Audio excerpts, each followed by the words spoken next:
This is Mountaintop History, a podcast produced by the Thomas Jefferson Foundation at Monticello. Mountaintop History brings forward meaningful stories from this historic home and plantation, from the past and from the present. My name is Kyle Chattleton. And I'm Olivia Brown. Thank you for joining us. We hope you'll learn something new.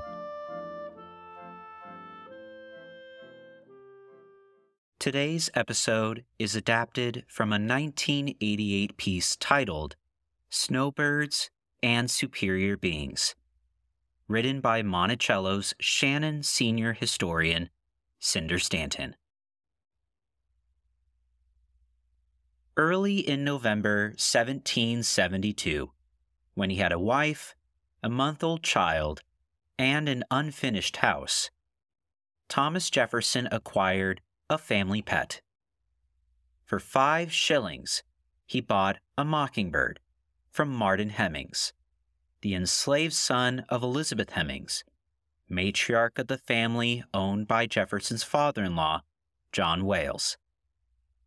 This mockingbird was the first in a procession of singing birds that would always be part of Jefferson's household. Jefferson purchased 2 more mockingbirds from Martin Hemmings's brother, James Hemmings, the following year, evidence that the wild mockingbird, a conspicuous presence at Monticello today, was likely absent from Jefferson's mountaintop at that time. 20 years later, wild mockingbirds arrived, following in the wake of the westering population. Writing from Monticello in May 1793, Thomas Mann Randolph informed Jefferson in Philadelphia of the advent of the first resident mockingbird on the mountaintop. Jefferson responded, quote, "I sincerely congratulate you on the arrival of the mockingbird.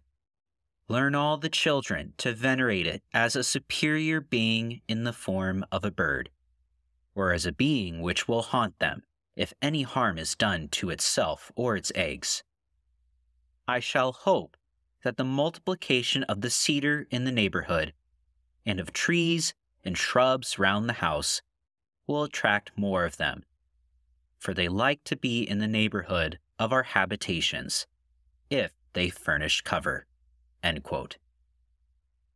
The mockingbirds Jefferson purchased in the 1770s came with only a stock of songs from the woods and fields of Charles City County. Jefferson may have provided additional musical instruction himself. If he in fact carried a bird to France in 1784, it may have added to its repertoire some sounds common to mockingbirds exported from America. After their month-long transatlantic voyage, the birds interspersed their first European performances with long imitations of the creaking of the ship's timbers. At least 2 of the birds in the President's house in Washington, D.C., had already received singing lessons when Jefferson purchased them in 1803 for $10 and $15, the usual price of a singing mockingbird. Jefferson's butler, Etienne Lemaire, was apparently proud of their serenades, which included popular American, Scottish, and French tunes, as well as imitations of all the birds of the woods. Jefferson's Weather Memorandum book reveals that he had at least 4 mockingbirds, including one Jefferson named Dick. Dick is unquestionably the, quote, favorite mockingbird, whose cage Margaret Bayard Smith described as suspended among the roses and geraniums in the window recesses of Jefferson's cabinet at Monticello. According to Smith, Jefferson cherished the favorite, quote, with peculiar fondness, not only for its melodious powers, but for its uncommon intelligence and affectionate disposition, of which qualities he gave surprising instances. End quote. She continued, "It was the constant companion of his solitary and studious hours. Whenever he was alone, he opened the cage and let the bird fly about the room. After flitting for a while from one object to another, it would alight on his table and regale him with its sweetest notes, or perch on his shoulder and take its food from his lips. Often when he retired to his chamber, it would hop up the stairs after him, and while he took his siesta, would sit on his couch and pour forth its melodious strains.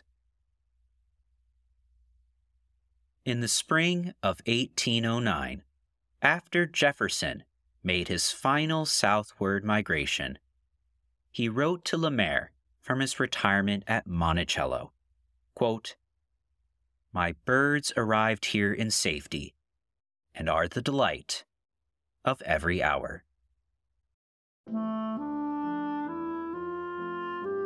This has been another episode of Mountaintop History, a collaboration podcast between WTJU and the Thomas Jefferson Foundation. Join us for new episodes every 2 weeks on Apple and Google Podcasts, Stitcher, and the Virginia Audio Collective. To learn more about Monticello or to plan your next trip, visit us online at monticello.org.